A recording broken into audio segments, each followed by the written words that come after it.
Hey, how you doing? Swarms? Yeah, okay.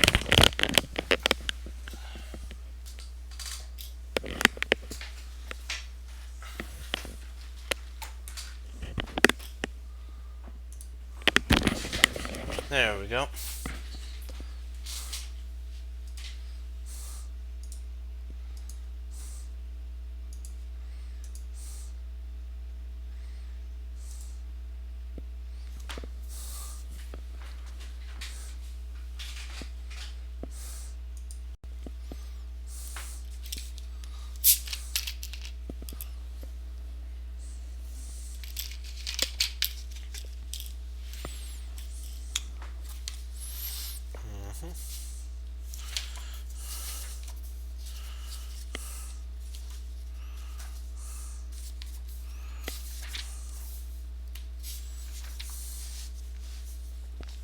Now we get to do the Dutch defense.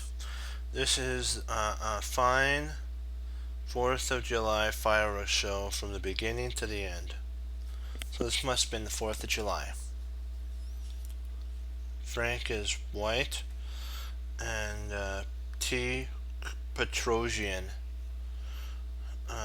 is black. So D4, F5. A form of the Dutch which often turns out to be difficult for black better is A6, R, Queen to C5 is also a good form of the Dutch. That's what he's saying.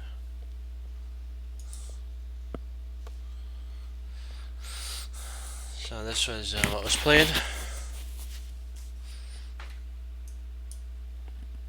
A4, exclam,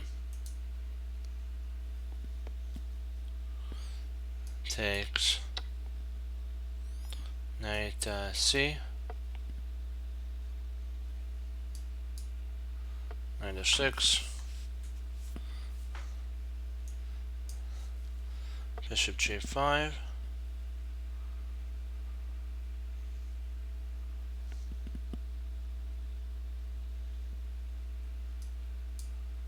pawn to c6, bishop takes knight, king pawn takes, and then knight takes pawn. Let's see if white had just messed about and played something like bishop e2, Petrosian would have actually been able to play d5 and cement his pawn. So that's what this whole basis of bishop from bishop c1 to g5 was, so as to trade bishop takes f6, and then after e takes f6, the knight would take on e4. That's exactly actually what happened. That was his basic idea. So he had rook g1. That was wrong. Wrong spot. Yeah. Queen to b6 to attack here and attack there.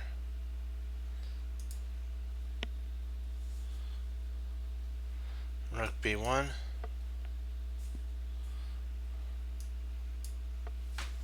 Pawn to d4, and then knight g3. Bishop e6.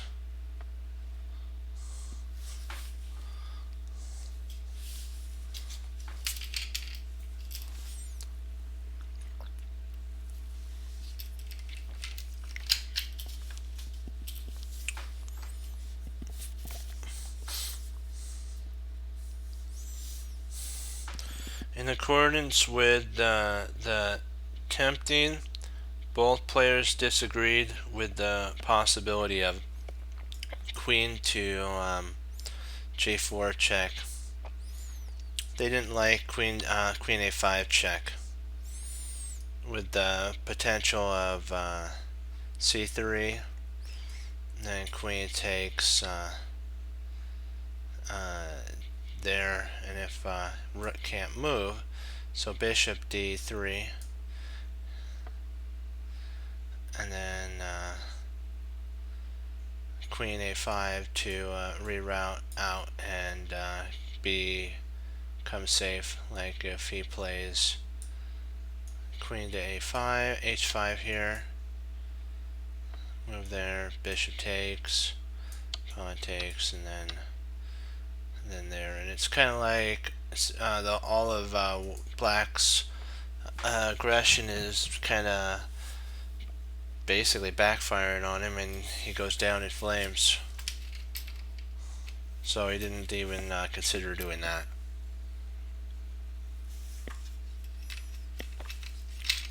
He just developed, and actually this, if you're wanting to know what this move does, this preempts this attack here, because if now the pawn checks here, there, and if bishop comes out, it doesn't change the this setup, because this here actually allows for a check here and then taking there. So that's kind of why bishop a6 was played. It wasn't just played out of playing purposes. Tagorian actually wanted to prepare bishop f7.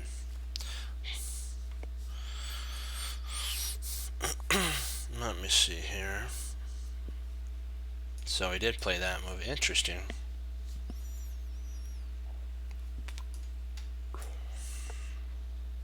Knight d2. Queen to e6, or e2. King to f7 to guard this bishop and get out of the pin and prepare the pin of his own discovery. Knight f3, rook to e1, e8, castle kingside.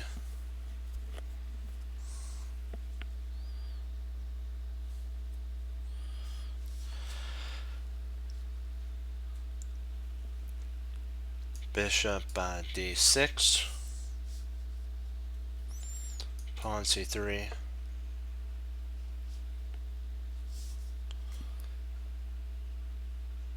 he's preempting the threat of a bishop pin by playing c3 so that it protects the d4 pawn. Everything's preemptive and also going along with their plan. See, they're both developed, and now they're having to look to see what advantages they both have. Both their pawns are pointing towards the king side. See, if you notice, his is pointing this way, and his are pointing this way. So one's pointing toward, both of them are pointing towards the king side.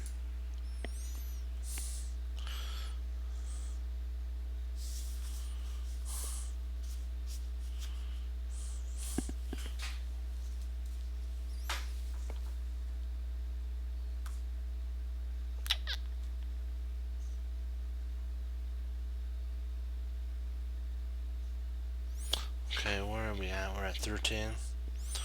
So knight to f8. He's trying to get his knight into g and potentially try to trade off trade off with a fork and take this when this queen moves. Queen takes. Now he'll Togorium will actually have the two bishop pair versus the two knights, so that's kind of his idea there. Knight to h5.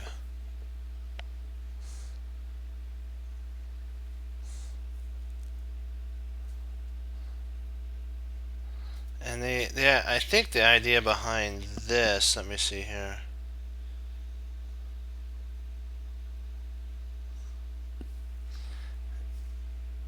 Is he wants to, I think, pry that open.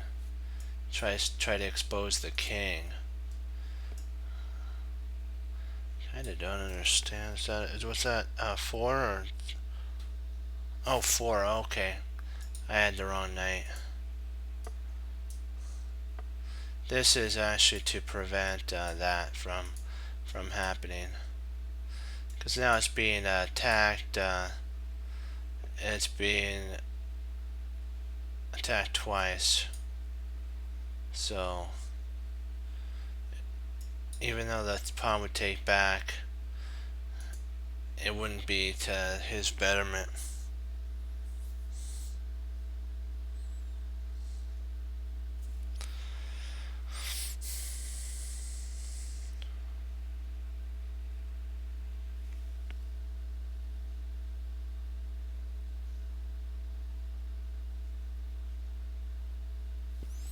This is a discovery. They're thinking, wait, hold on, can't he just take here? If he did that, then hello, I grab your queen, thank you very much. And it's not worth the exchange.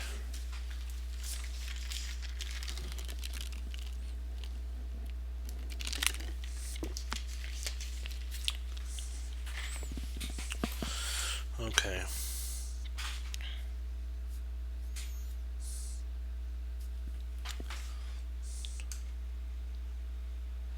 He's saying that potentially more prophylactic idea would have been bishop takes e, following what Petrosian might have played as something like this, and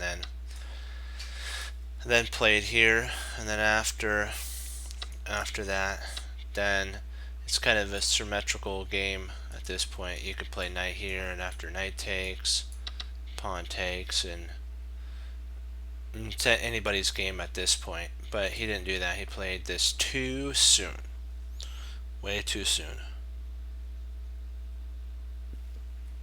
See, this is what happened. Takes, rook takes, knight takes, check.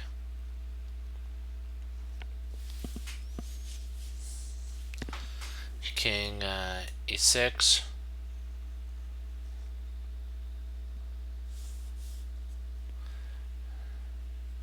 Knight to c8.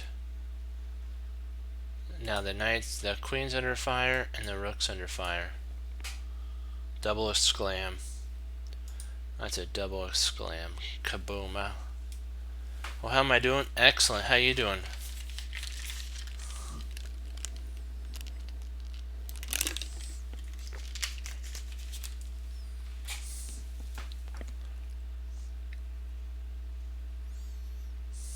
Yeah, this was a beautiful combination that Marshall played. Queen to c7. Bishop takes rook. And the whole idea is he can't take here. Surprisingly, he can't take there. If he took here, this would actually happen, and then if he tried to block,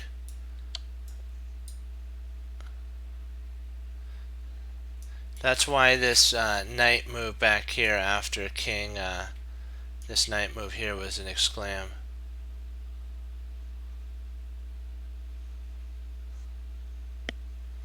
Yeah, this was a beautiful combination.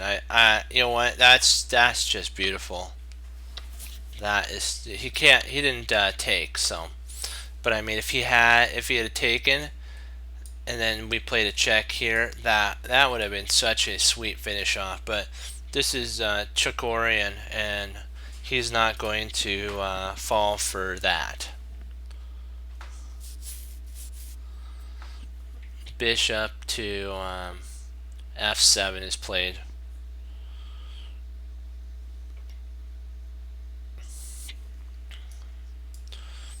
And now he can't play this either. If he played that, then the knight would come in and off goes the head of the queen, basically. That'd be horrible. So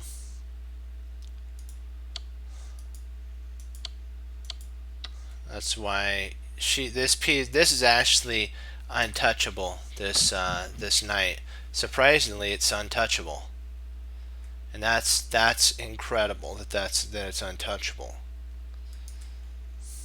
It sat there and just basically says, I'm protected.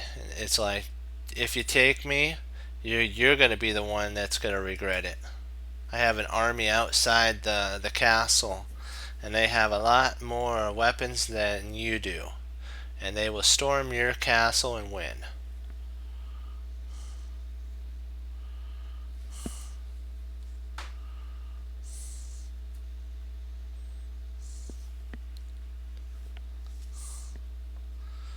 Knight to g6. There's this one line back here we gotta promote. There's this one line. Rather than king to f7, I wanted to show you this one line. There's pawn to g6 would have led to some pretty play. That's what Marshall said. The rook goes to e1, and at this point, this knight can't be touched either, because if this queen ever touched it, then double check. It's a double check, and so the queen wouldn't be able to touch that. If pawn went to bishop to, oops, sorry, right here. If bishop c5,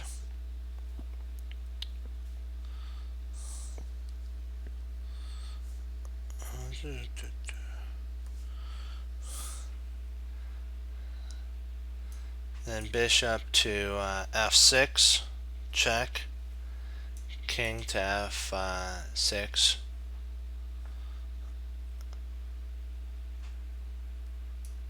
then knight to e7, knight to e6, and then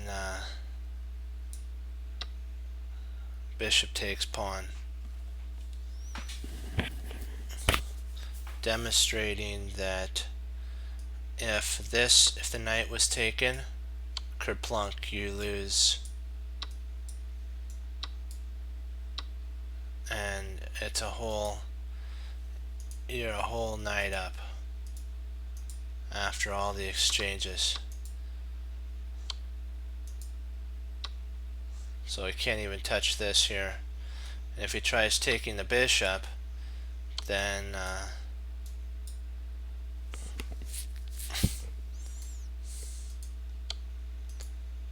so that I had to show you that line. That was a beautiful line that Marshall had set up there.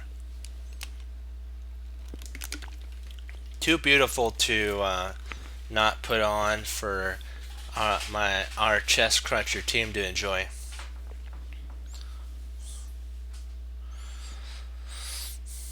Okay, so knight. I think it's this here. Hold on, what did I? Hold on.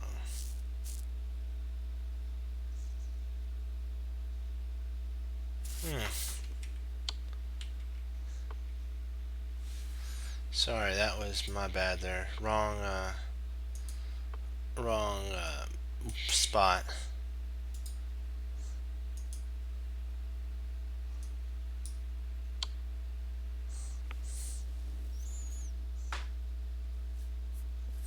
Now we're good.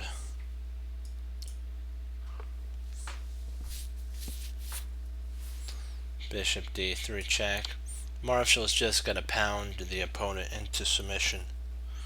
He's just great at doing that.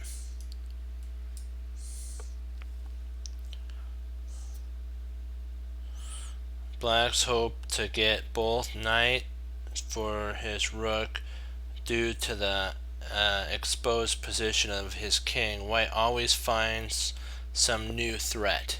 It's like, hello. Queen to e1 or b e1. This is to come over here. Boom, boom. It's a rover. Rook up and over. We're almost done here, then we'll get on to our fun.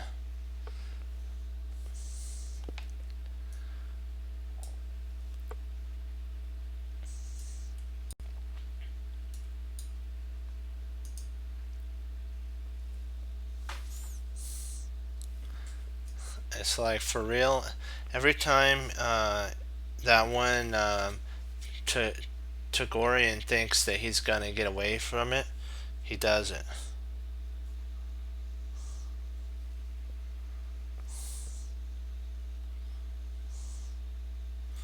Bishop to b1.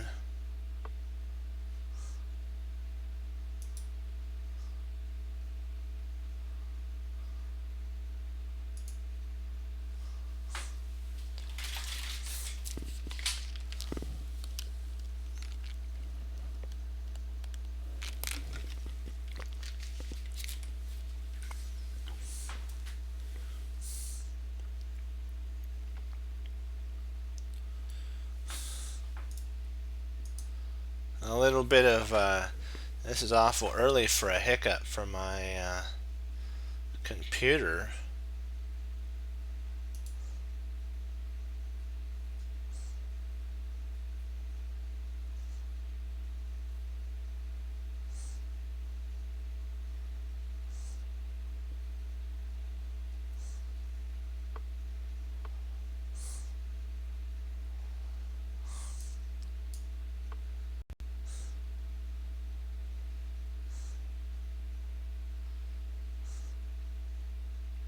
Surprised Marshall didn't see the mate.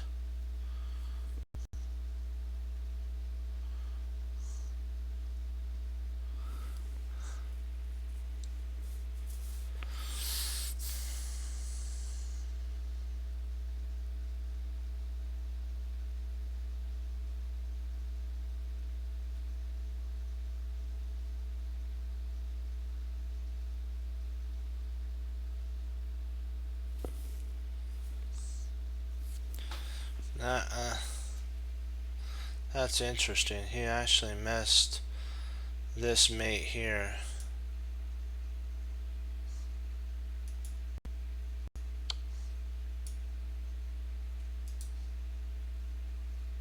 King h5.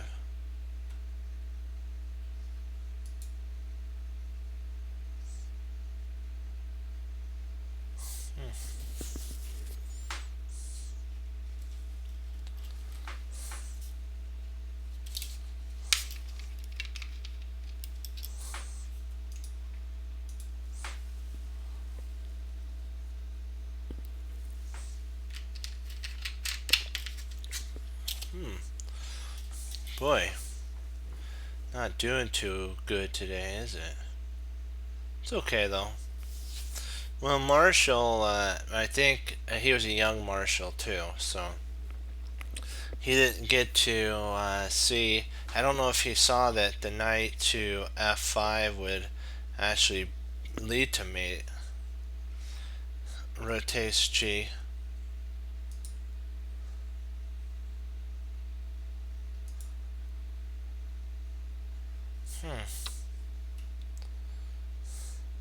g6, and then bishop e2 mate.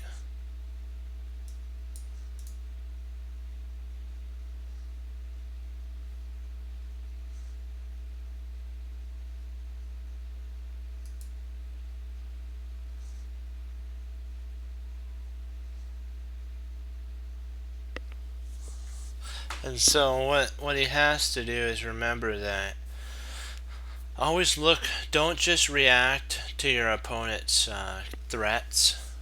See if you can't counter their threats with a greater threat of your own. And that starts a forcing line, or as in the books that I've been going over, and I finished the book. It's called Forcing Moves. And in the forcing move book, what you sometimes do is your threat is greater than your opponent's, and so therefore by them grabbing the pawn or whatever, they would actually be losing.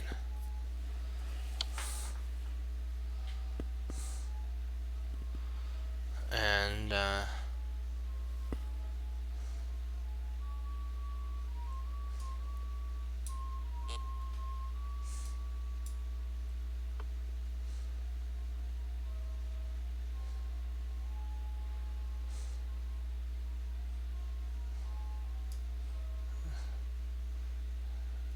he comes in.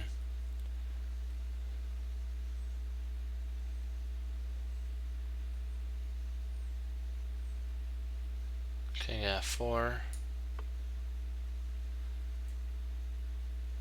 g3.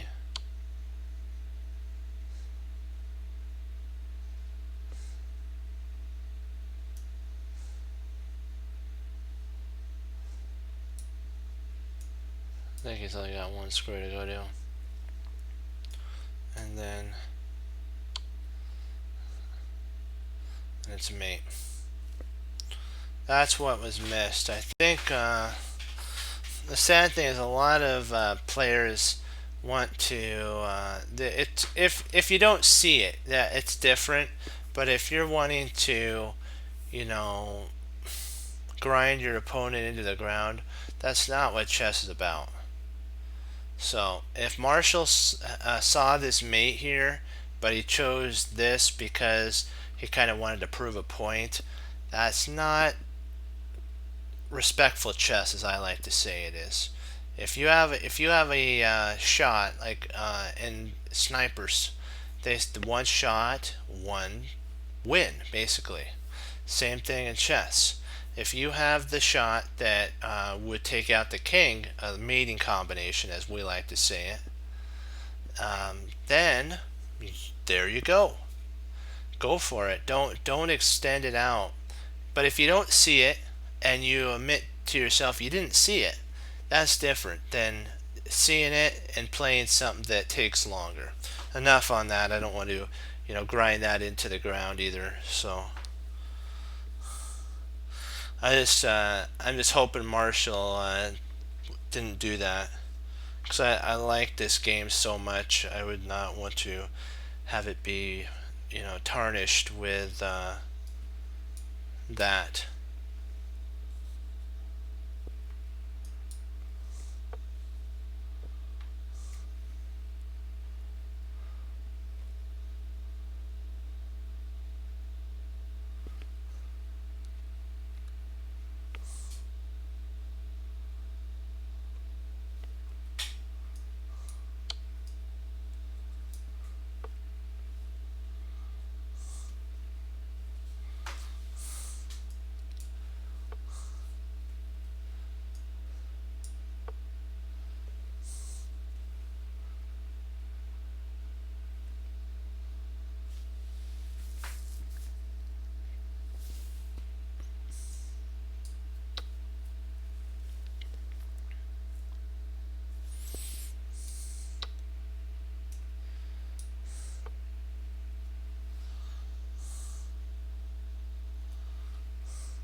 to mate with a pawn.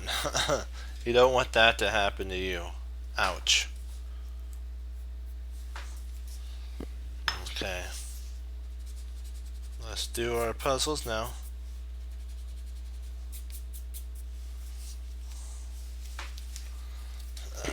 Alrighty.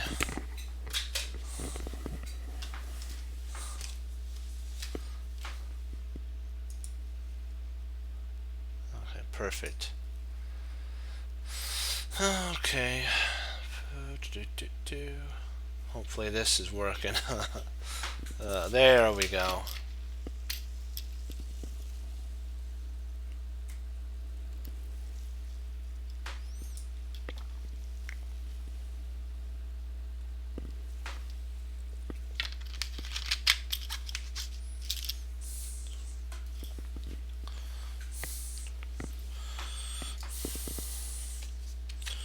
Okay, Doki.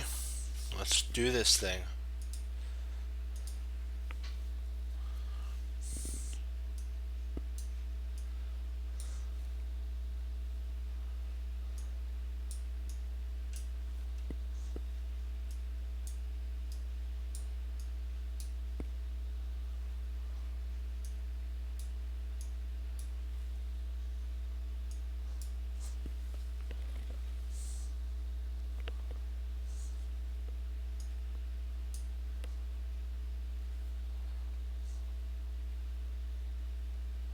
Alright.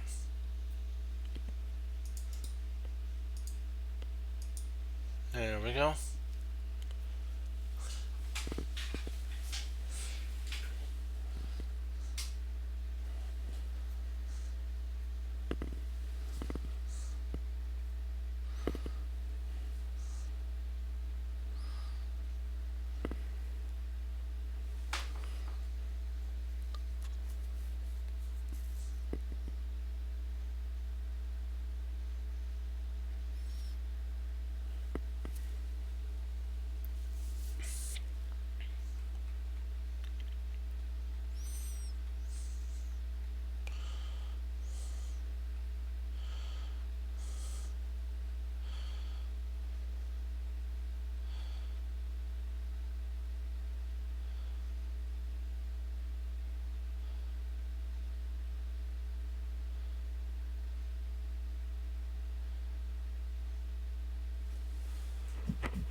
Yeah, mate into white to move. Mate into white to move. Do you see the idea?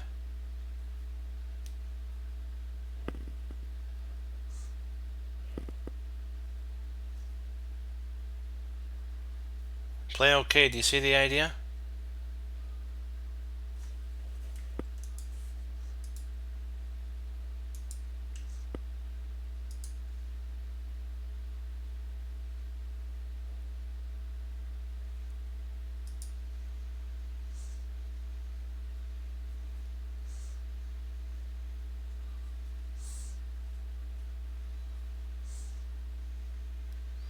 Okay.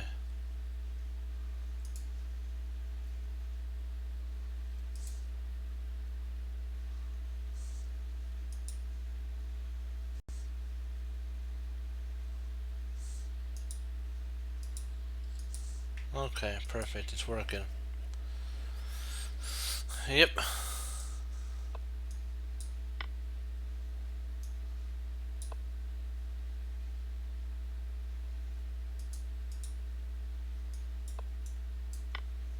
There you go.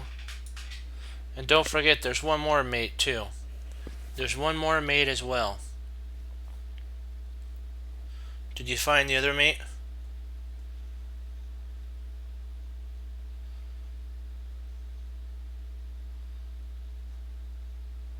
There's one more checkmate for white.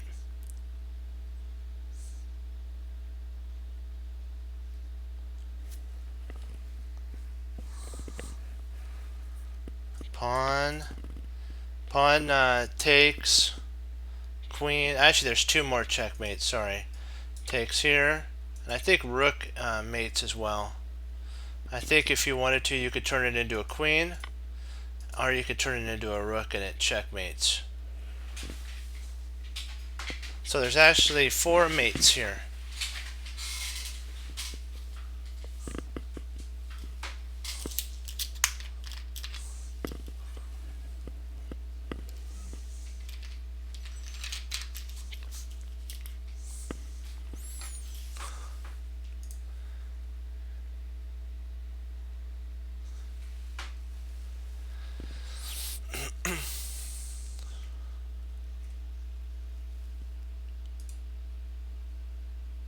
But isn't that pretty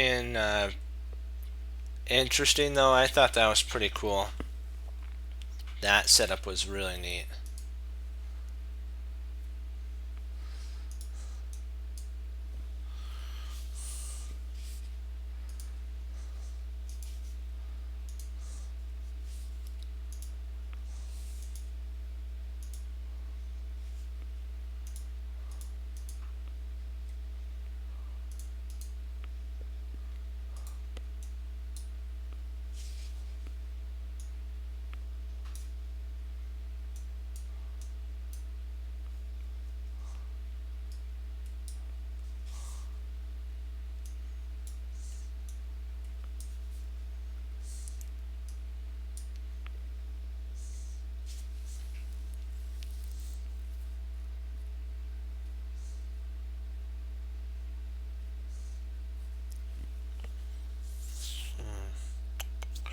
Let me make sure 2, 3, 2, 2.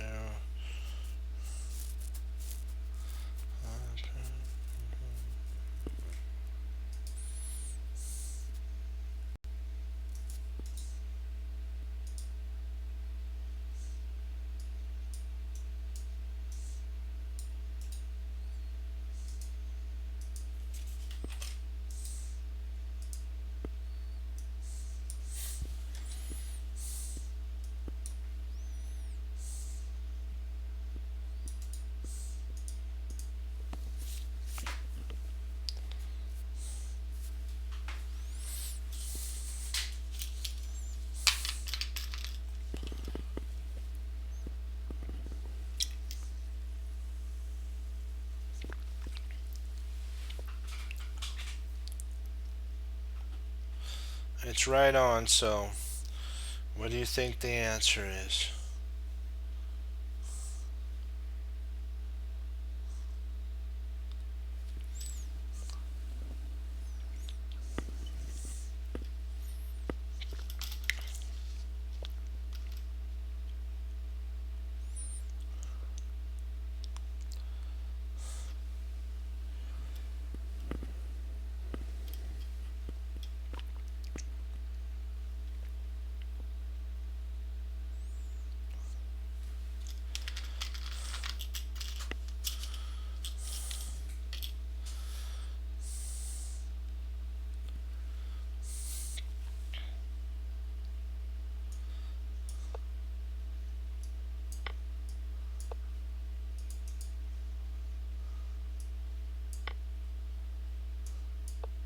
There you go.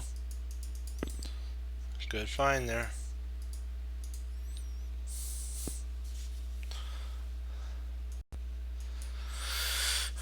Okay.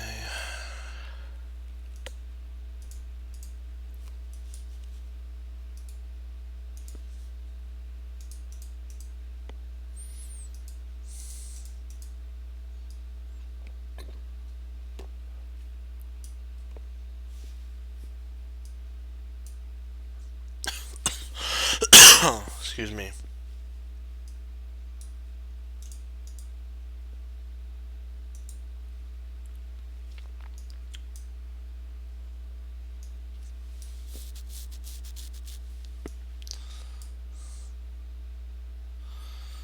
This are 2, 2, 2,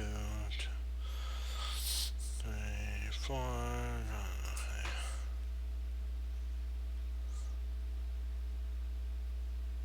No, you're fine.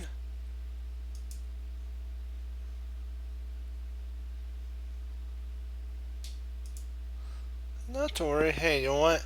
We're in it to win it. We're a team. So take your time. You know what? We're here to improve and have fun. That's what it's about. This one should be a walk in the park, or as I like to say, walk in the park.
There you go.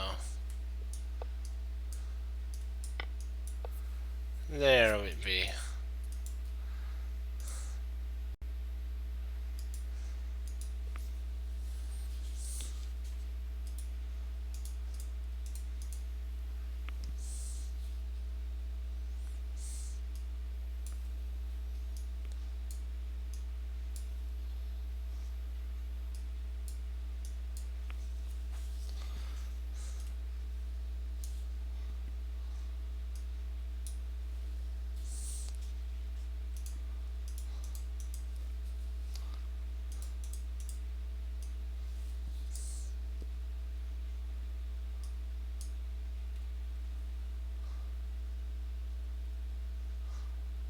That's okay.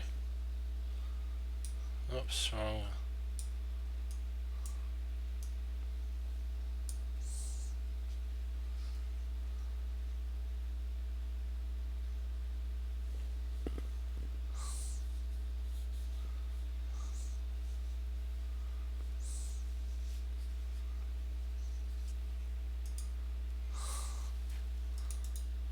There we go.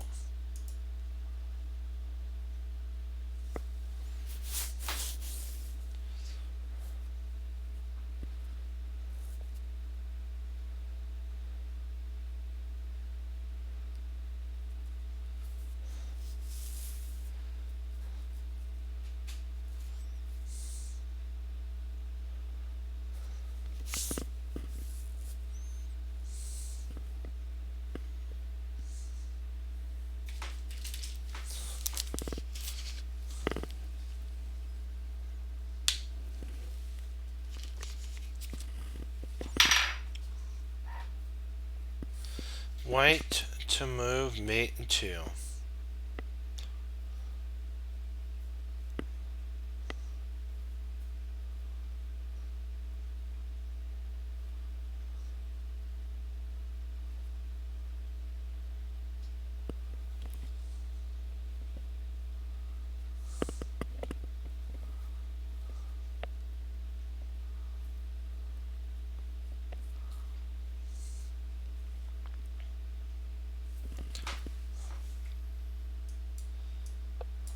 There you go. Boom.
say there, there.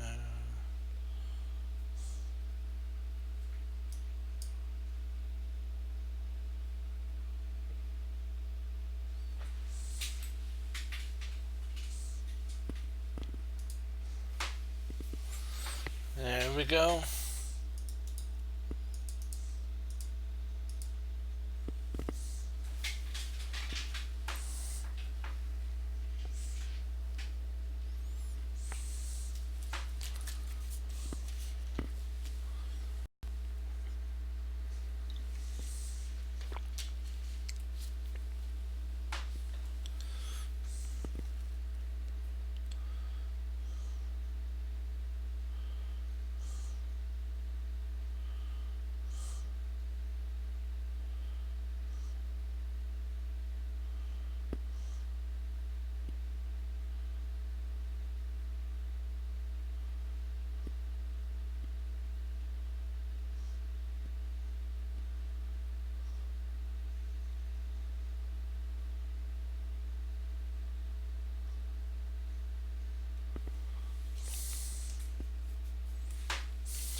Wait to move, mate in 2.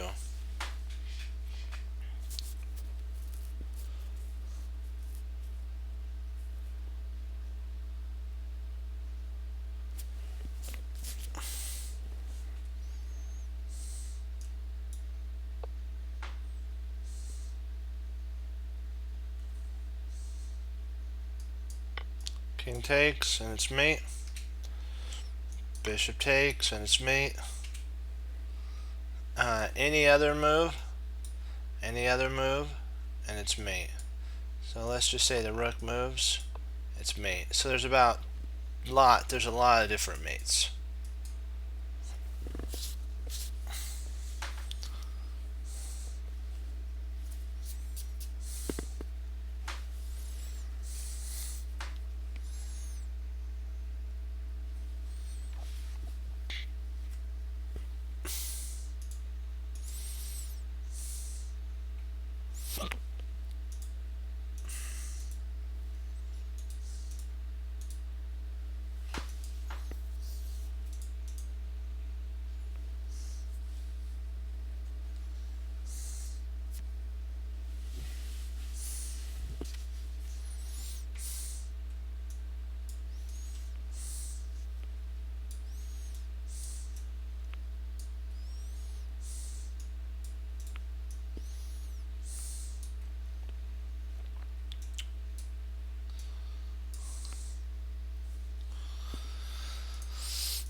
I think we'll do 6 and then we'll start into our endgame studies. And then we'll, after this one here, we'll start into our endgame studies so that we can get some endgame studies in.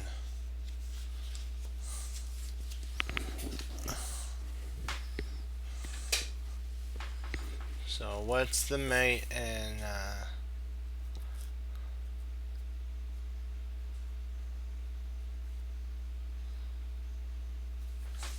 it's rook takes knight, double check, king takes, and then queen f7 is check and mate. Yep, there you go, you got it. You got it. Now we get to work on Emanuel Lasker's game, the 5 greatest endgame players of all time. I'm excited. What something extra? Do the players on this short list have that others all-time greatest don't? So basically what he's saying is, what? He has a big W. What? Something extra? Do the players on this short list have that others all-time greatest don't? So basically, okay, I got it. Even world champion and true world champion candidate was a giant among grandmasters, and it might be stated that chess legends of his stature were magnificent at every stage of the game. We're talking about Alekhine. No, I think it's Emanuel Lasker. Yeah, Emanuel Lasker. Okay, every stage of the game. But each player's style is unique, and each player tends to excel in one area more than the others. For example, Alekhine, Tal, and Kasparov would head the list. Okay, we'll do it. Perfect. Head the list if we were searching for the greatest grandmaster calculating attackers. Petrosian, Karpov would be the other choices if they were looking for subline positional skills. On the other list, though, and we'll go over your game chess 360, so no worries. On the other list, though, we are limiting ourselves to those who reach the highest heights in technique of endgame mastery. Such talents in the area of chess isn't merely learned. It requires a feeling, an artistic touch that few ever acquire. Putting together such a small list, what in the world? Okay, putting together such a small list was anything but easy, since a case can be made for the inclusion of several other players who would be argued if not placed as the best as well. Karpov would be one, he said, and others like Alekhine, Bonvinic, I don't know how to spell this one, Petrosian, and Krochnoi also were possible contenders in their magnificent endgame skills. Utterly, I decided to stick with the classic choice of Lasker, Rubinstein, Capablanca, with addition to Smyslov, said that right, Smyslov, and Fischer. Hopefully, these samples will inspire chess fans to read more about chess history and study the games of all the players I just mentioned. Kasparov, my greatest predecessor, is an excellent way to do this. Remember that chess is more than just a competition game.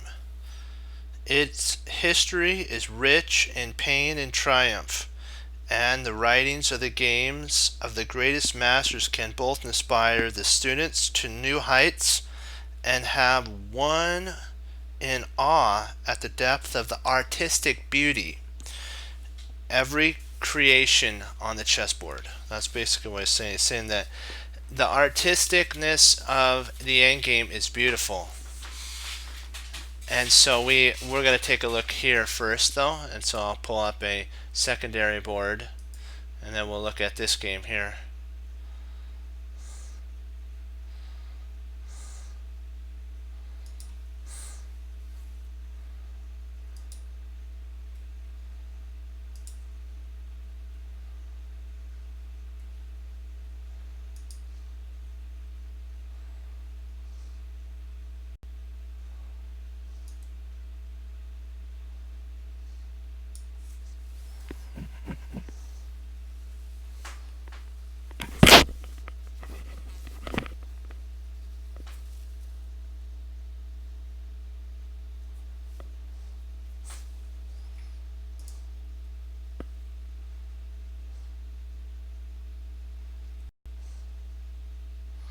Yeah, just gotta be patient with the internet. It's gonna be what it is. That's what I've learned.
Oh, you're black. Okay, hold on.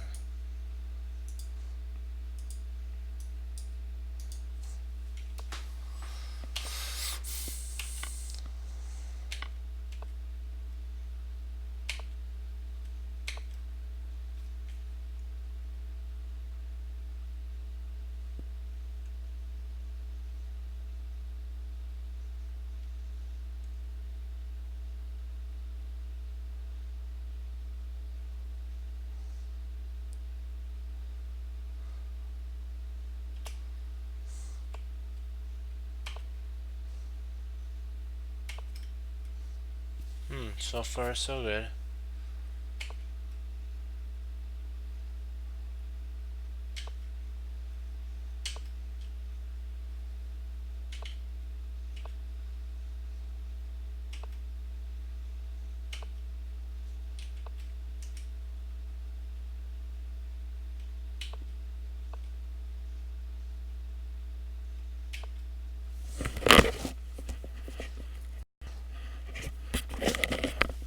One move blunder, those always hurt.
just a horse fly that's bugging me. Let's see here.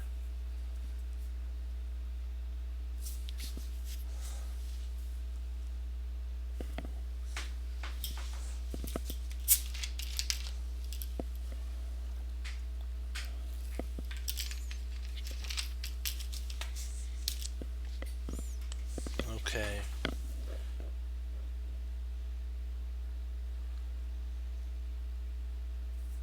Trying to think. Let me see. What if he plays pawn? If he plays pawn takes f.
So he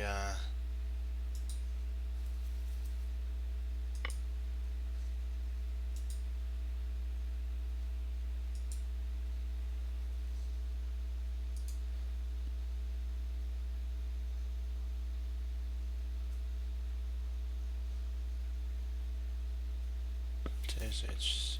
Let me see. Oops.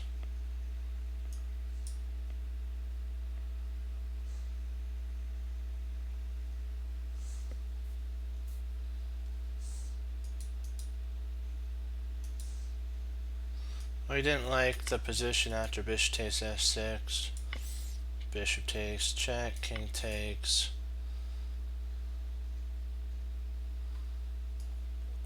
Queen check. King g8, queen takes. King takes, king takes.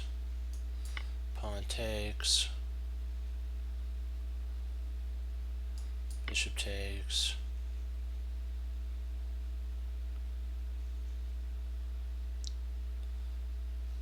Yeah, kind of wouldn't have been too favorable for you.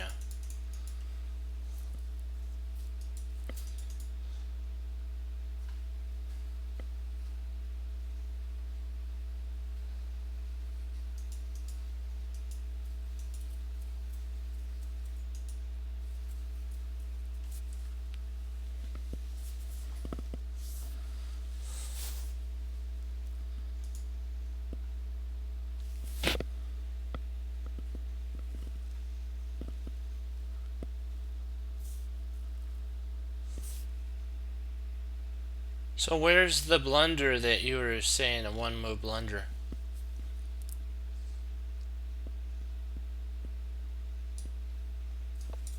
That your opponent played?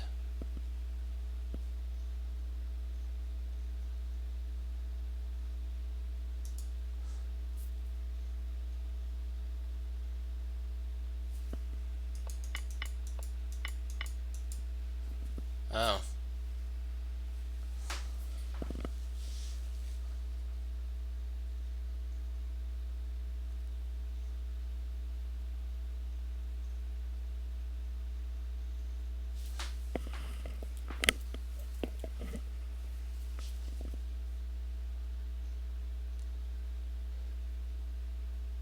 Okay. Well, that was actually a really good game. And good job spotting the tactic. Oh.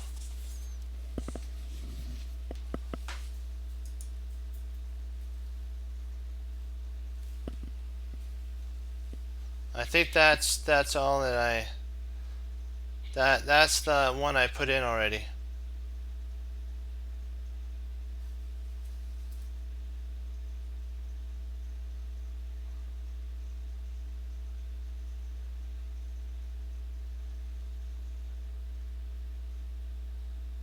It's not complete, no. There's only it only goes to move. It goes to move 21.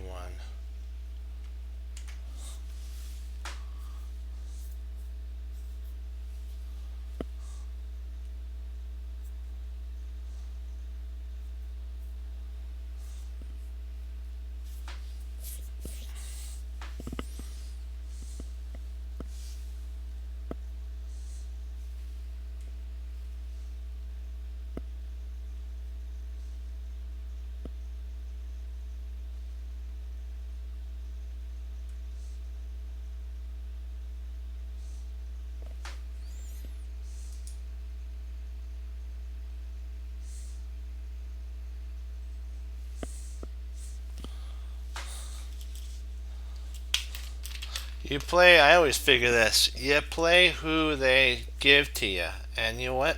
As long as you play a good game, doesn't matter what rating your opponent is. That's what I figure.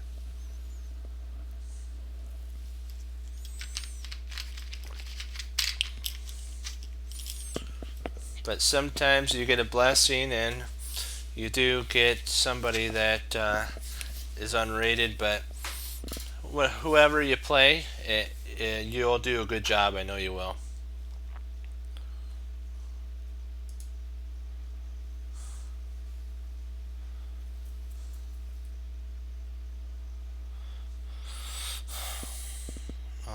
I'll get this one off. Maybe it's that. Turn off the dashboard thing.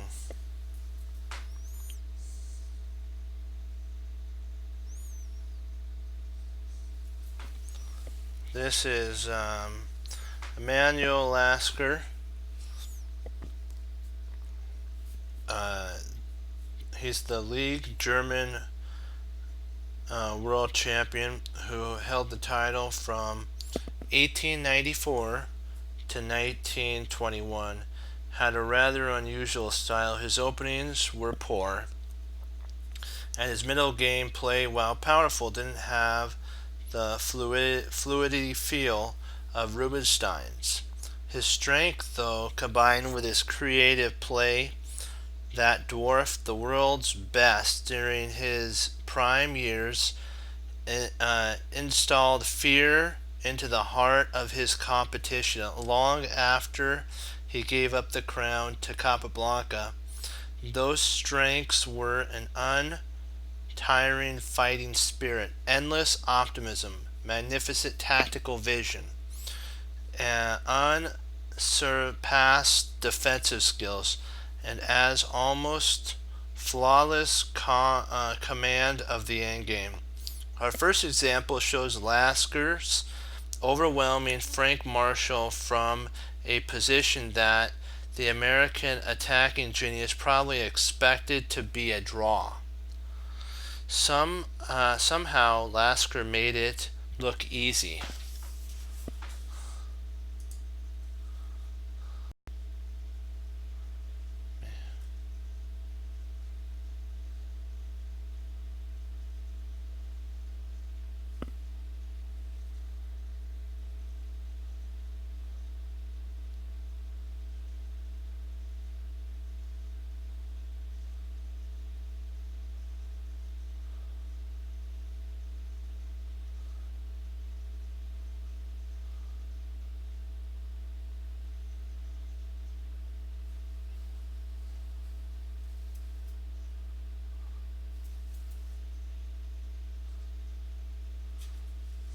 That's funny. So this is in Emanuel Lasker, actually Marshall versus Emanuel Lasker, and I'll get the position set up for you.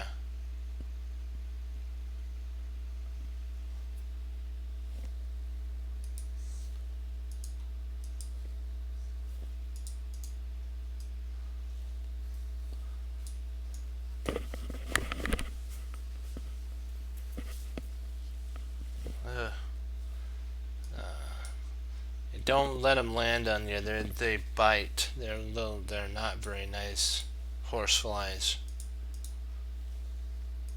So just they're naughty. And they're mean too sometimes.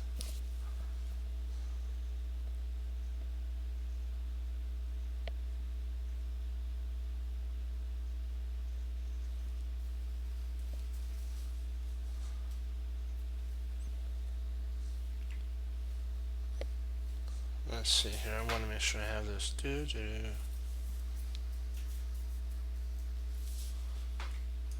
Oops, I don't want to do that. I gotta turn it to black.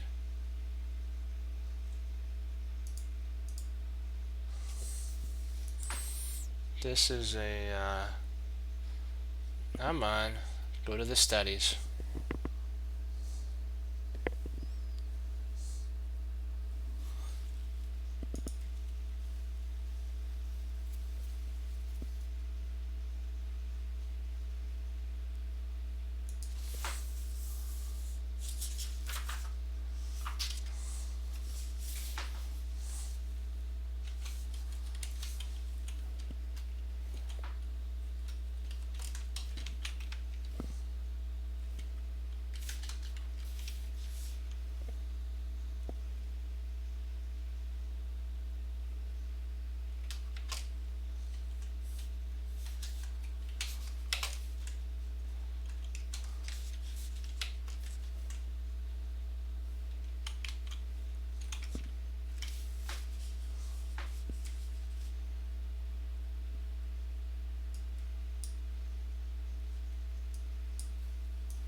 I will get to Manuel Asker played B8 and Marshall played F3. I'm going to give you your black. I'll be right back.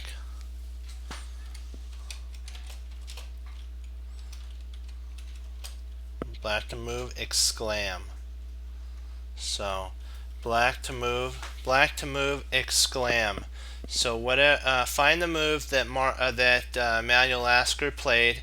That was an exclaim move. Black to move. We'll be right back.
Bishop, okay, let's see.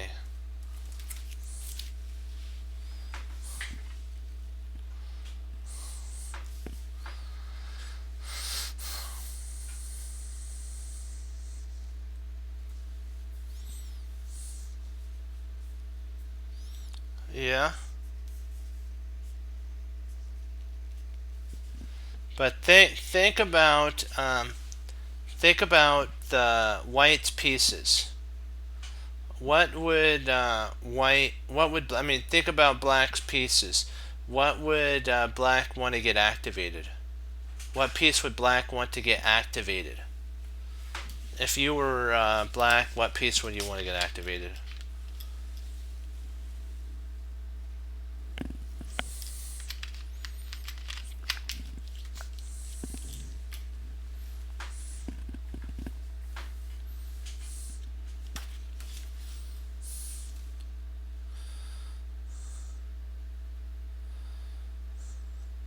Right. So where would be the best placement for the rook?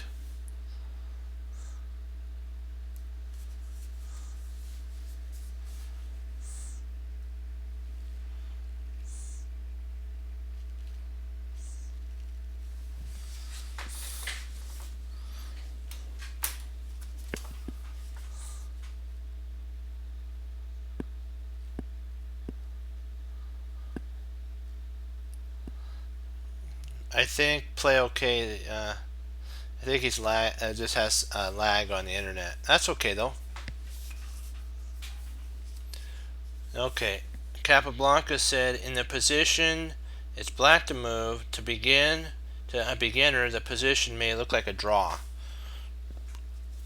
But the advanced player will realize immediately that there are great possibilities for black to win.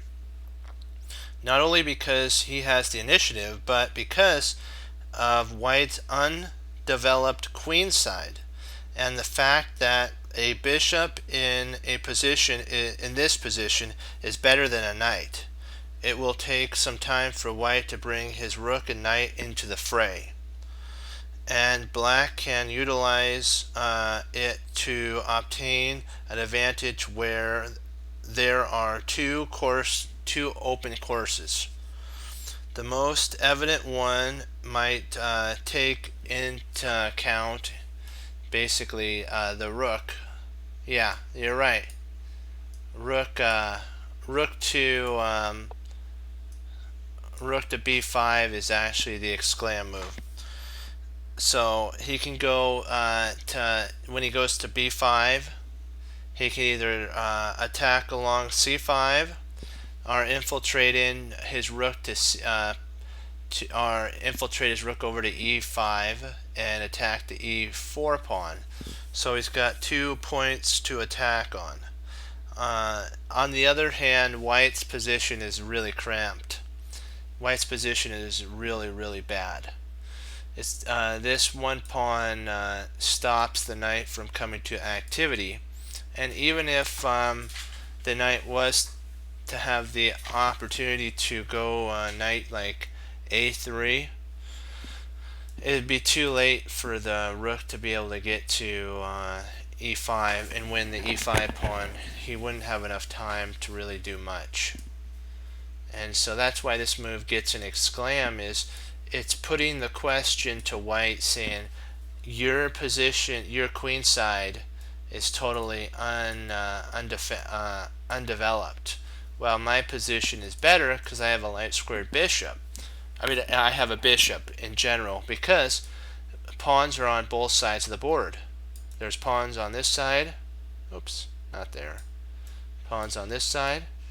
And then there's pawns on this side of the board. So the king side and the queen side have pawns. And in that scenario, a bishop is better because a bishop can snipe all the way down, slice and dice like this. Where a knight, it would take it almost forever to get to one side of the board.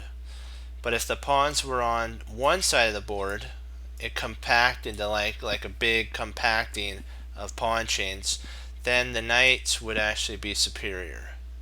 So Emanuel Lasker has a double advantage of a bishop, which is better in this position, and his rook is more active. And so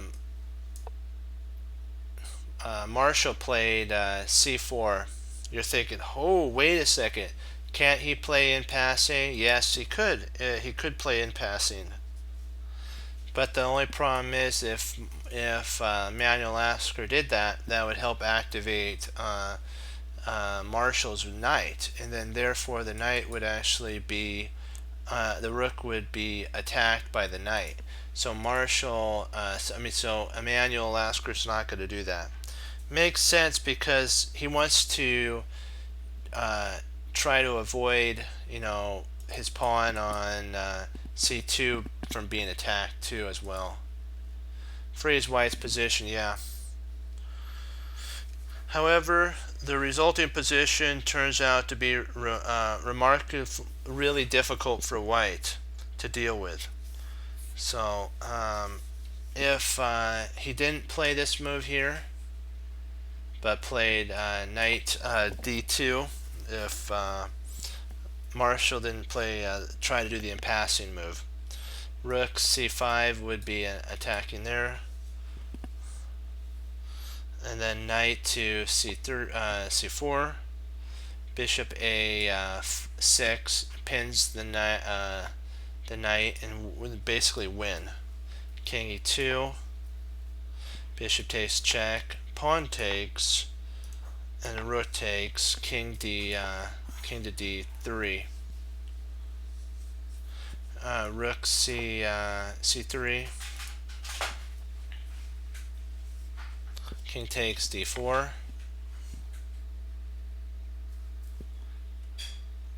rook takes c2. So what he's saying is back here, if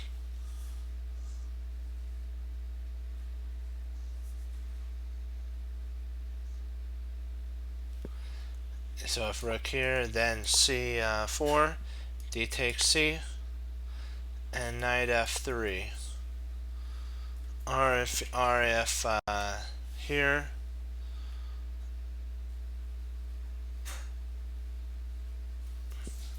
knight f3, rook takes, and then knight takes d, where all positions might have well been better than what actually was played, but they look risky, and one could understand why Marshall avoided them at all costs.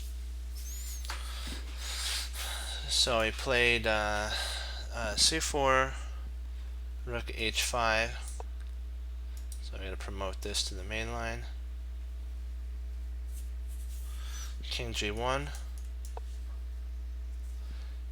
c5 to protect this pawn. The passed pawn now is going to be a thorn in Marshall's side. King f7. There's your idea, play okay. King f7 is coming in now. Black's plan is clear. He wants to play queen g4 and bring his king to e5. After that, then d4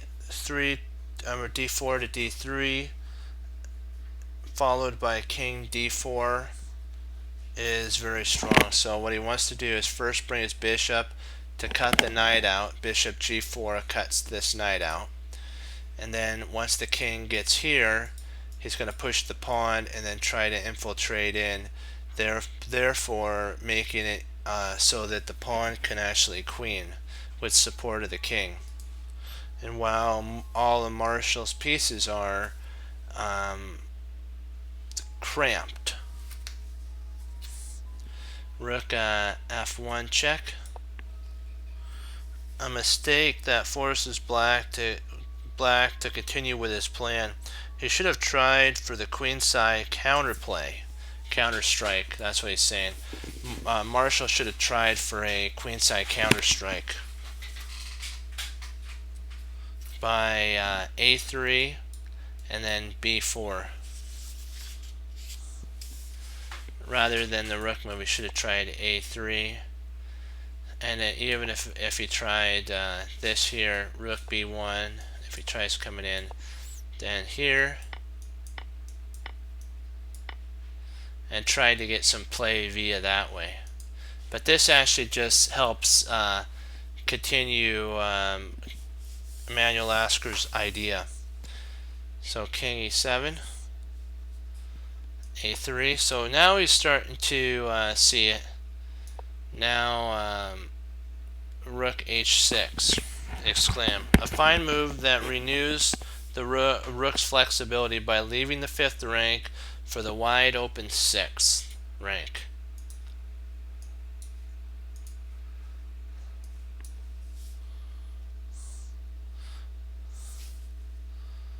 And onward to potentially infiltrating in via on h6.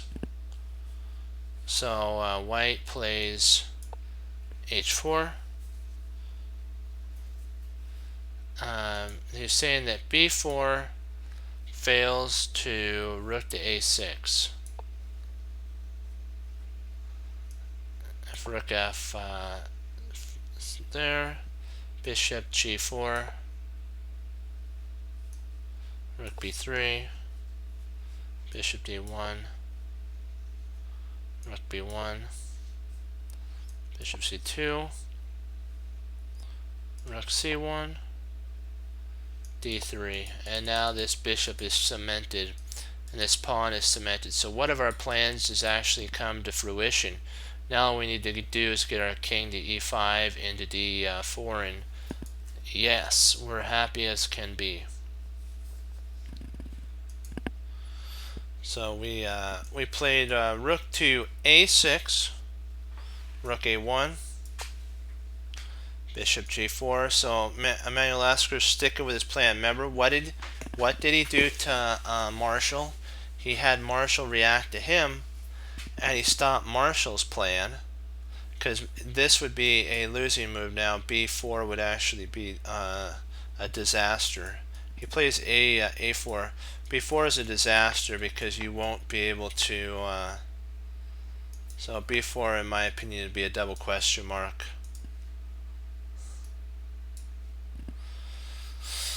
So he actually, Emanuel Lasker stopped Marshall's plan and continued with his own. That's wonderful. I like those type of games. And he's saying that if he tries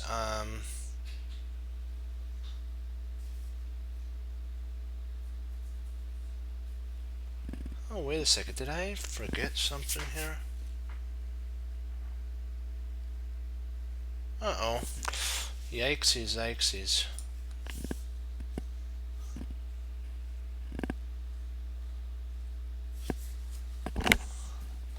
On move 10, that's my thing there.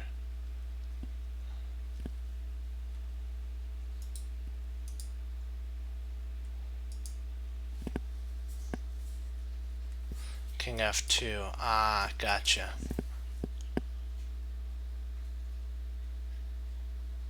King e6. Okay, I knew I forgot something.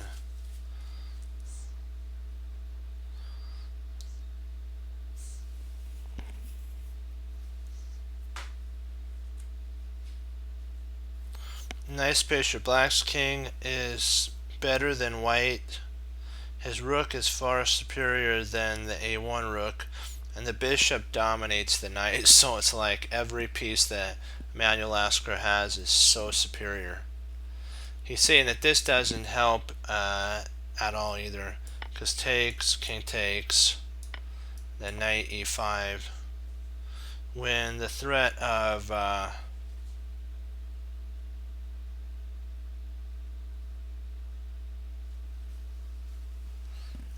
rook f6 wins the game for black.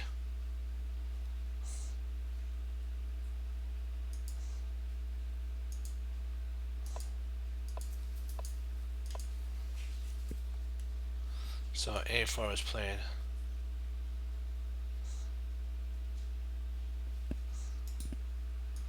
Is knight h4 bad for black? Or knight, oh, knight h2? Oh, for white. Okay. Well, from what we've went over in our endgame studies of chess, what you're wanting your king to do is to get towards the king. So h2 actually helps out black with black's idea. Like, black's idea is to get his king to e5, bishop to g4, and then play d3. So black has already accomplished one of his goals, which is to get the bishop to g4. And now his secondary goal is king e5, and then third goal would be d3. And then with the support of the rook and the king, escort the pawn down the board. So it's not that it's a bad move, it just helps out your opponent, because it doesn't lose anything. It wouldn't try to prevent his idea from happening. It would be welcoming your opponent to do what they want. And I understand the Aikido principle. You can do that's Aikido, but you have to remember that Aikido applied properly. You have to apply the Aikido properly. So if your plan isn't to direct him away, and the punch actually hits you, that's not a good Aikido principle.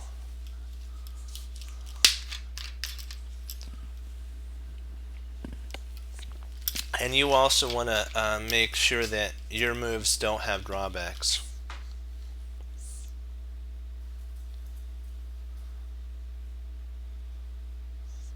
Oh, king g2.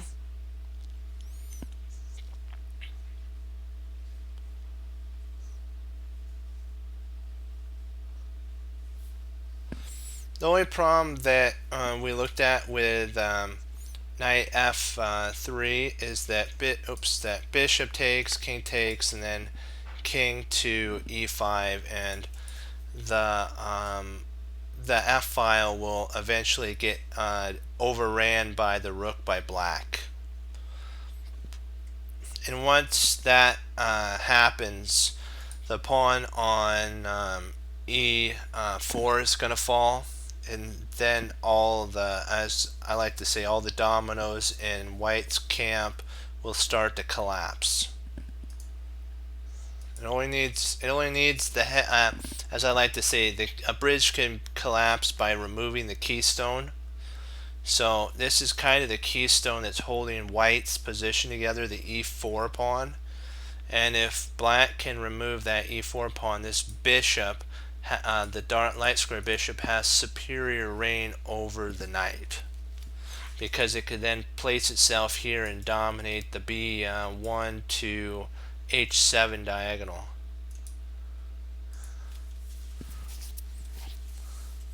Yep, that's right. You got that right. Yep. And that's why Marshall is trying to free up his queenside weaknesses, but he can't free up his queenside weaknesses. And by doing that, that's giving Emanuel Lasker his move. Now he's acquired number 2 out of 3, which when you give Emanuel Lasker the ability to acquire his goal, you're in a bad condition. Let's just say bad sitch. King g2, and now black switches his attention to the f file, and now he's acquired another sub goal that he didn't even probably think about, was that Marshall would actually surrender the f file to him. And if these two rooks get traded off, this pawn to d3 is going to be as I like to say, a bee sting kind of thing. Ouch. Or if you're picking berries and you get poked, it's an owie. So it's not going to feel good, let's just say. When so blacks, let's see, D, let's see, I gotta make sure I have this right. F, okay, D4. Hold on, I gotta make sure I did this right. King G, F. Okay, rook E1. Ah, gotcha. Rook E1. D3. Here we go. So he got his plan in. Manny Lasker did. Rook F1. King D4. Black's plan is a major success. I'm sure Marshall was wondering how he had allowed such a horrible position to actually occur. Because this first plan, bishop got to G4, kaboom, he acquired it. Second plan, king went to E5. Third plan, pawn push. And he even got in, Manuel Lasker even got to throw in a rook F6. So he actually, out of 3 plans, acquired, as we like to say, interest of another plan there. So it's like he got, for 3, he got 4. That's a cool trade right there. So rook takes, let me see, rook takes F6. G takes F6, King F2, C6. He's trying to put white in Zugzwang. A5, A6. The first Zugzwang, any pawn move hangs anything. A knight move gives away so if whatever he moves. So if he moves his knight, the e pawn falls. So it's the first Zugzwang.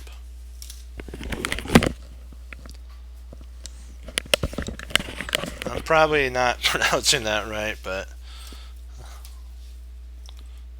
and so if the knight moves, this pawn falls. If the king moves, which the king has to, he did move his knight. If he goes king G2, it allows the knight to come in. So he played knight F1. And then if he plays king G, the king comes in. And if he moves his knight, if he moves the knight to any one of these spots, the king comes over and grabs that. So if the knight went here, of course, like what we were saying, the king just grabs the pawn. King E1, bishop E2 to hold everything together. Knight D4, D2 check. King E3. Knight B1, and then F4. Now there's nothing that white can play.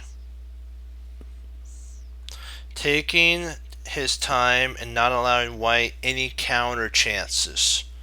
White is helpless, so why not make everything perfect before beginning the final phase of the attack?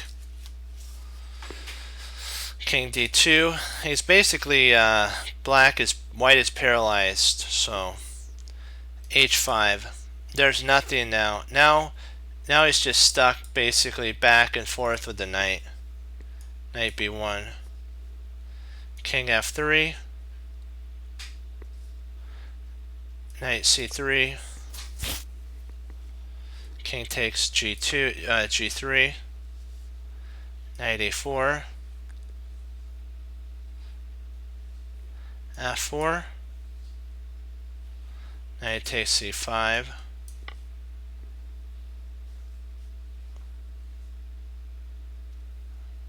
F3. Knight E4 check. King F4. King D6. Knight D6. And then he plays the really nice move C5 exclam. This locks anything down that if he wants to try to come in here, he can't anymore because the pawn's there. One final Zugzwang. B4 was actually played here. But if he tried King D2, F,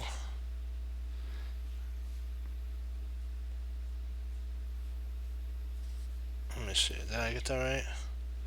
And if King F here, D2, and both immediately lose. And if he tries Knight B7, King E3 loses as well.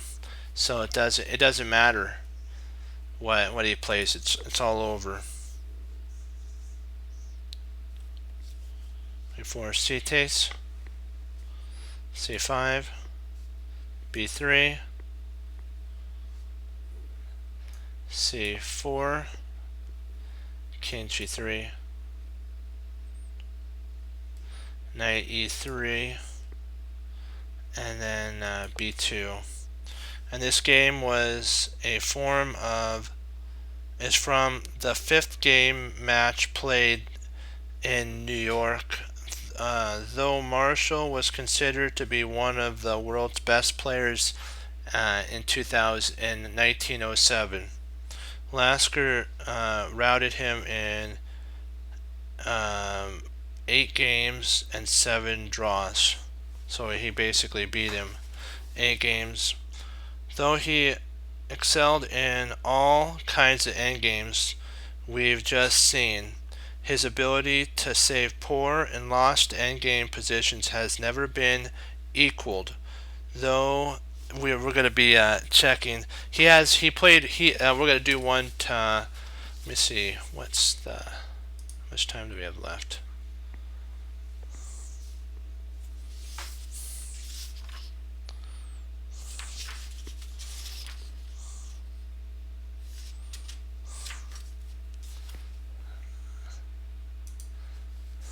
Let's see.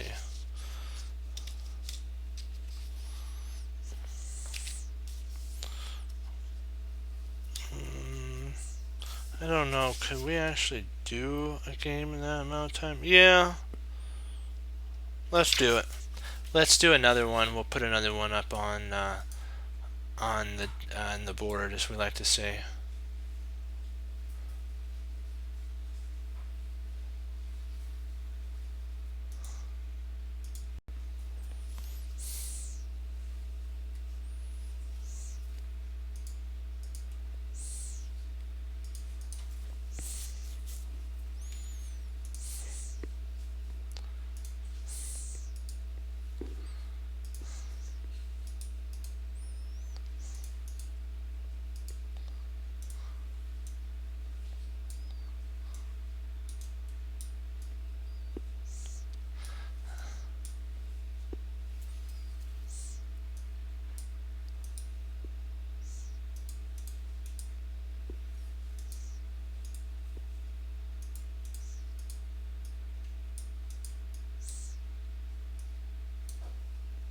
Let me make sure I have this all put in right.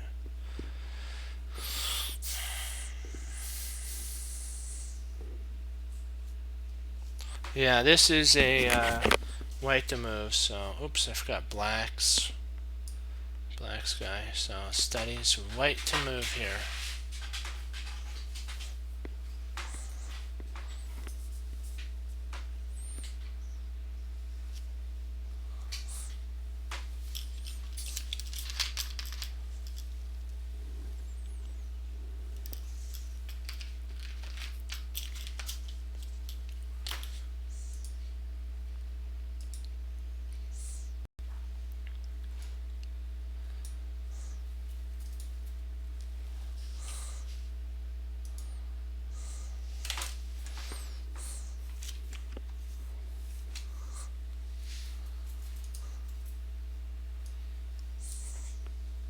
Manuel Lasker's black and Dus Kaminsky is white. Lasker's position is completely lost. Let's see what Rubinstein had to say. White's light square bishop is stalemated. His pawn structure is hopelessly wrecked. His other pieces, with exception of the dark square bishop, have little or no freedom. In such position, Emanuel Lasker conceived that chess as a struggle has a practical part. That's what Emanuel Lasker says. It makes the win as difficult as possible for his opponent, and he seizes upon slight chances which his opponent may regard as unimportant. So what he's going to do is Emanuel Lasker, his bishop is stalemated here, so it'll have to go back to b1. His pawn structure is wrecked. His only good bishop is here. This bishop cuts off the knight, and so black's much better here. Yep, you're right. That's actually the first move. Congratulations on finding the exclam.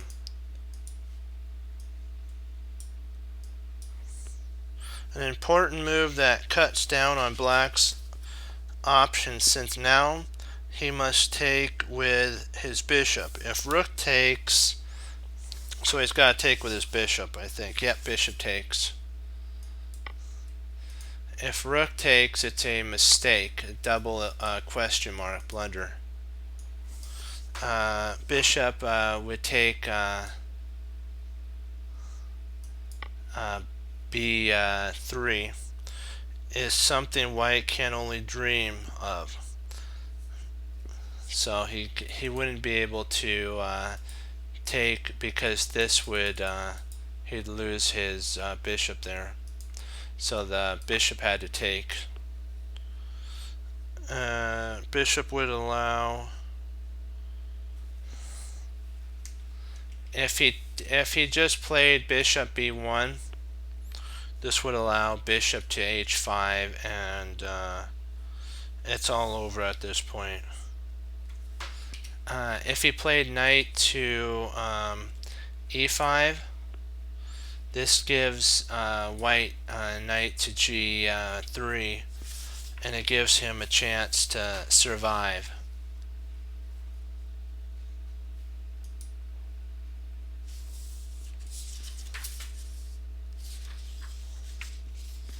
And if bishop h, g4, f takes, e takes,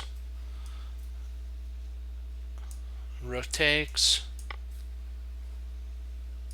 h takes, knight g there, bishop g6, a5, and knight to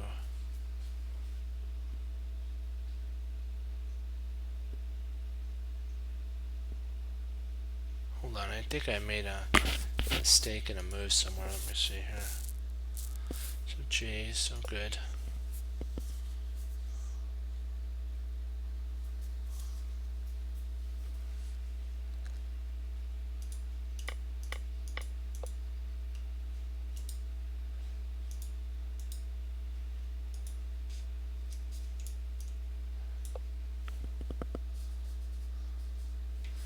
H takes G, knight b5 there, a5, with a win. It's with a dead win here. It's all over at this point.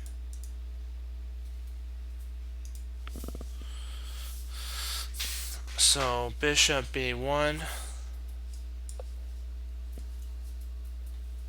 knight e5.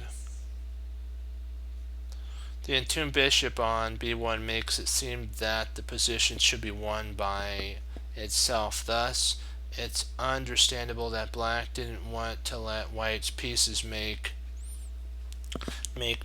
noise after bishop takes.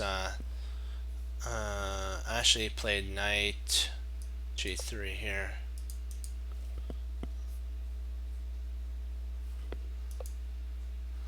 So I play knight g3. If bishop takes, hold on 1 second. If bishop takes, b2, knight e3, bishop g6, bishop takes d6, rook e8, knight d5.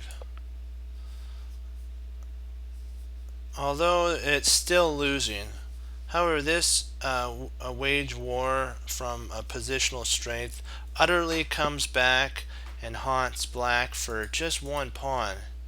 Okay, I'll see ya. Be blessed, and I'll see you tomorrow. Play okay. Bye-bye. So that's why I played g5. Bishop to g6 was actually a mistake by Lasker's opponent. Bogo claimed that black wins with bishop to d7. Bishop d7 would win. Bogo declared that. Rook d2, knight f7, a5, rook e8 to dominate the e-file, knight e2, bishop f6,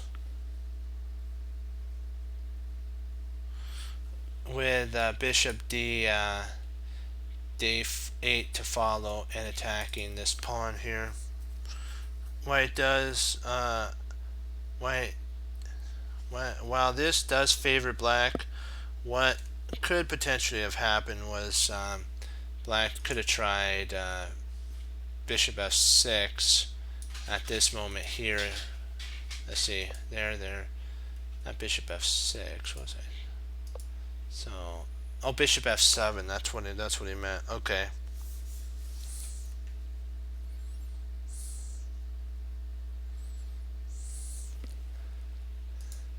He's saying at this moment here, bishop takes b2 is actually an exclam setup for black. This is actually much better now. Surprisingly, this is better now. Knight takes the f5, and then bishop takes a4, chop chop. Leads to a complex play, just what black was trying to avoid. But knight takes h6, check, king h8.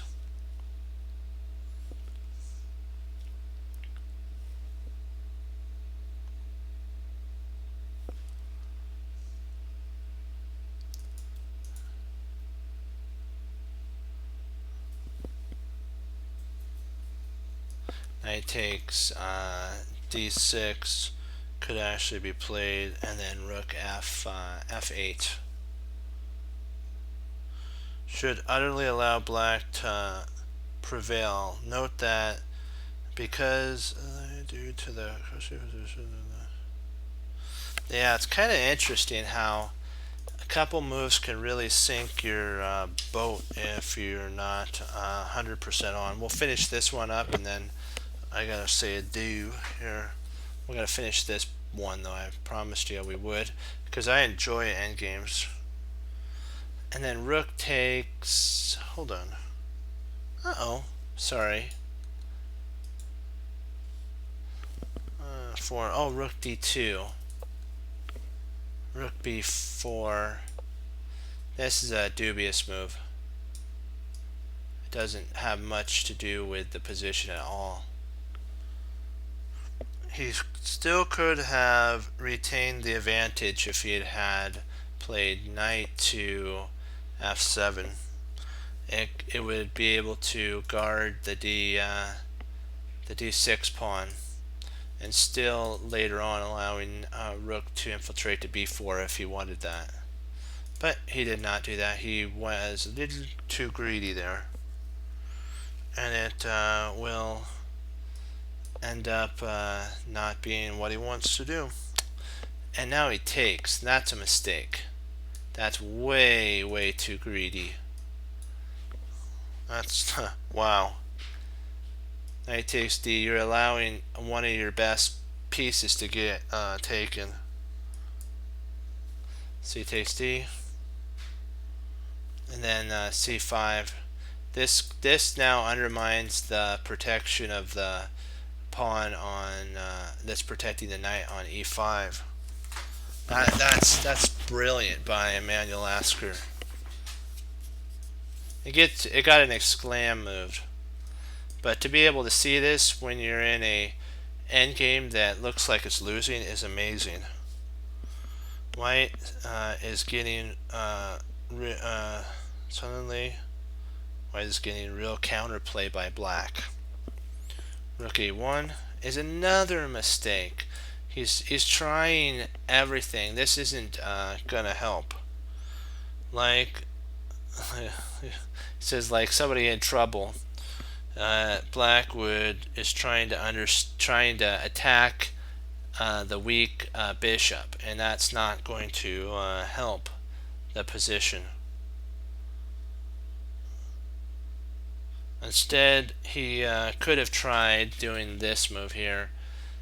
Rook to H5, threatening then to play A1, and the D1 square is covered at that point.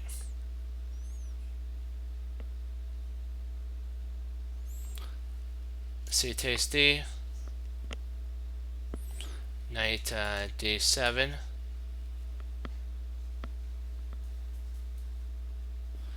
and then rook F2 exclam, intending to mate rook A1 with rook F1, and keeping all of his advantage intact.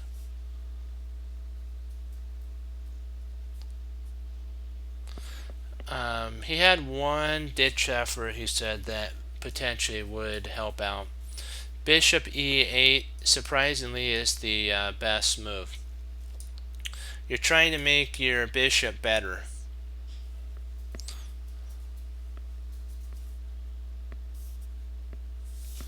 So he takes D, knight, sorry, not knight D7, knight F7, wrong spot. Rook D1, bishop B5. Keeping the A1 in reserve that white has to worry about. So he played takes, knight D7, rook D1, threatening to play C2 and unbind his bishop. That threatens to play C2 and unbind the bishop.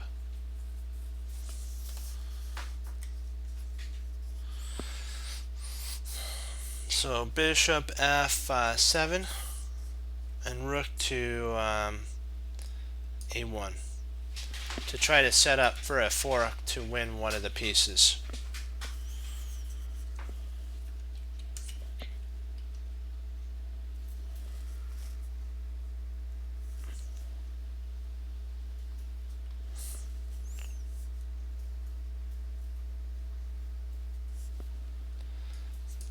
See if he had played H takes. This lets black gain a tempo on the queen side by playing A5. Rook E1, A4. One fun position, then bishop G5. Not G5.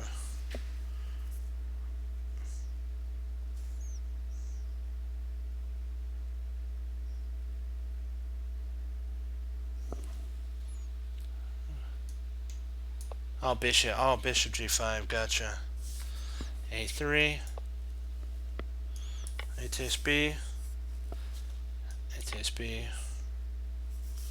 Rook E7. Knight F8. Rook B7 to go after this pawn.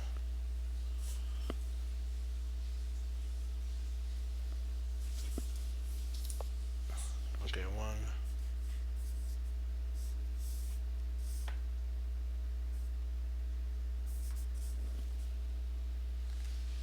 This pawn is protected by the bishop, by the way, if you were wondering. Rook B8. That pins, and that allows for the push of the pawn. Bishop E6. Bishop H6 now is going after this knight with a double attack on the knight. Bishop H6. Rotates B1. Rook takes F8 check. King H7.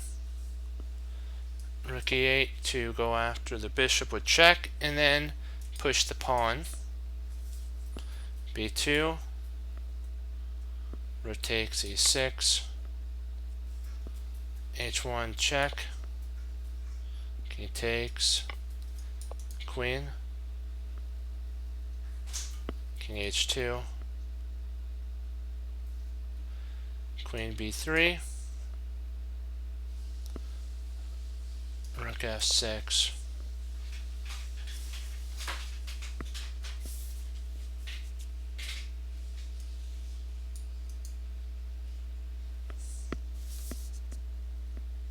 Oops. I think I did that. I did this one wrong. B6, that'd be 3. Rook F6 now. Queen takes the pawn, and then D7. Queen B5.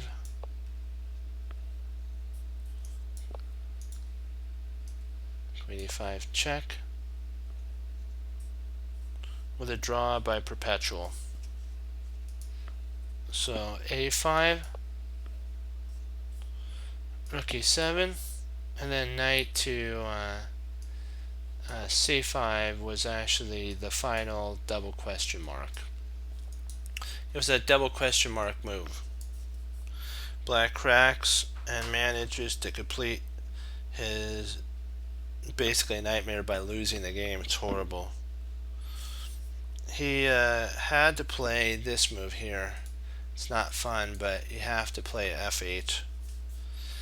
Then Rook E1.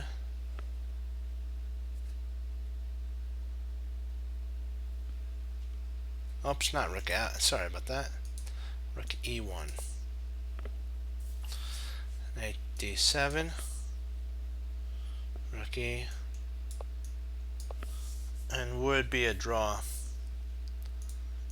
But now Bishop E5 is an exclam move. Rook A4.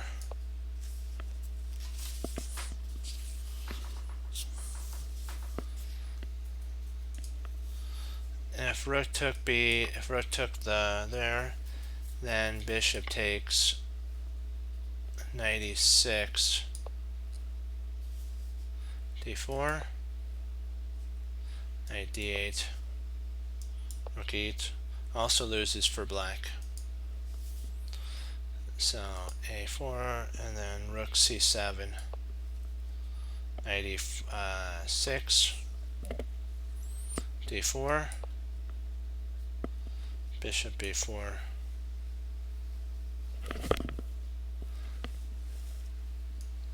Rook C8 check. King H7. Rook H8 check.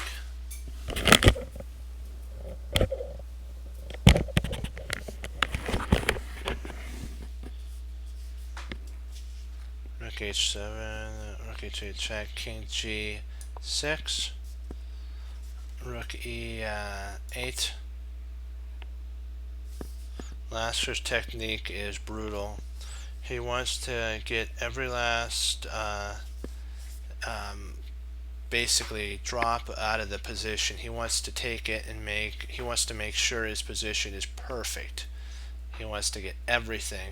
If a bishop would take, then we can actually take back.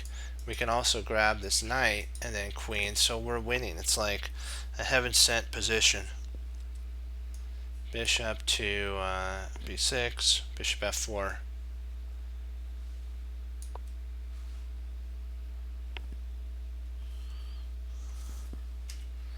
If he played rook takes, too soon. Rook takes, and then there, rook takes e.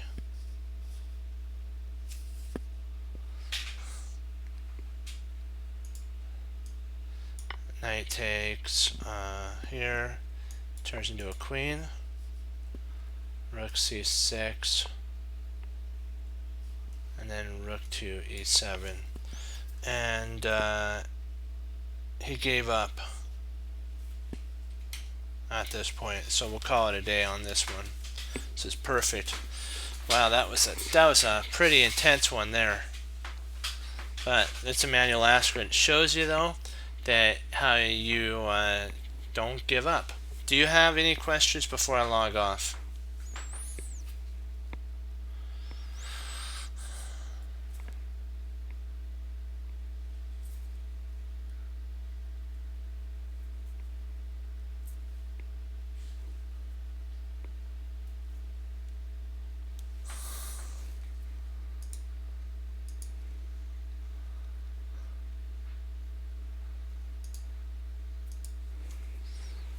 Oh, and if there's new watchers and you like what you see, you can always click follow. I'm on every night, so that I just want to let you know you can then follow the Chess Cruncher team along and learn. Do you have any questions, Chess 360?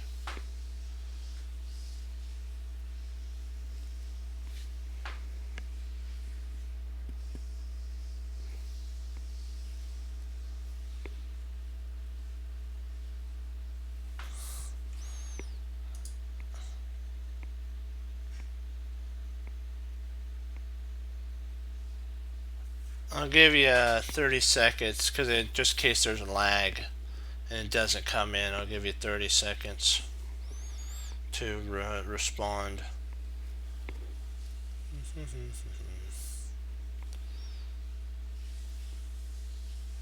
And then when the 30 seconds is up, I'll take it as you don't have any questions. Okay, I'll take that as a no. Wanted to thank you all for logging on. Man, this was a tough one, but you know what? We're doing good. We're pushing forward. We have to remember that you have to treasure your victories and learn from your losses, and remember that mistakes do not define you. It's how you handle the mistake that defines you. And so you have to also remember to take what you know and apply it, be willing to do something with it. And remember to always put on your Grandmaster glasses and when you sit down, and then remember your end game, all the end games that we studied as well, like a Grandmaster would. Don't give up and get up. Don't give up, get up.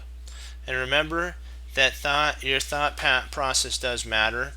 And so if you go into a game positive, that's huge. If you go into a game negative, that's huge too. Because one way you're going to play to your optimum ability, and if you go in there negative, which means like that you're afraid of the person, you're not going to play to your optimum positioning of that you could be.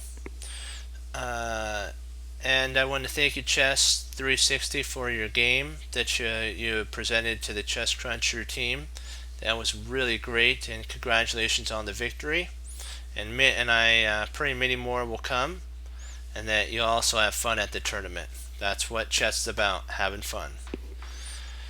And like Yasser Seramwan says, every long journey begins with one small step, and that's our small step is every day we get on and we study, and then you get to do over the board and learn and improve.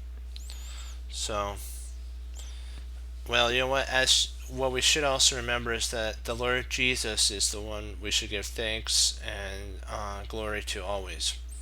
So he's the one who gave us our mind. He, like what Bruce Lee says, our mind is wonderfully made.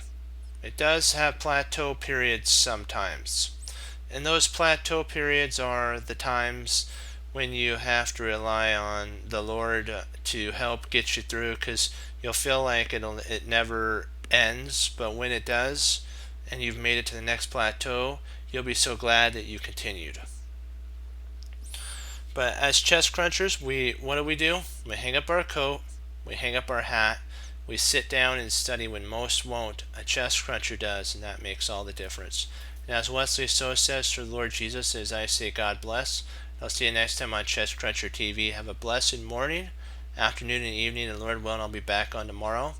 And we'll keep pushing forward on our more Emmanuel Lasker games, and we'll have fun in our puzzles. And you know what? We're just gonna keep honoring the Lord with our talents, the talents that He's given us, then we can give it back to Him. And remember what Hannibal Smith said too.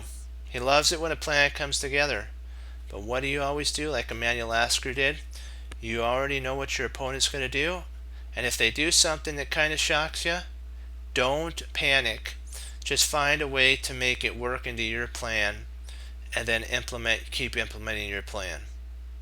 So great job. Go Team Chest Cruncher. Hoorah. Be blessed. And I'll see you tomorrow. And remember though, I got to say that's what I said, but Hannibal Smith said this. Always think what your opponent's going to do. Prepare for it and have a plan based around it. Okay. Be blessed and I'll see you tomorrow. Bye bye.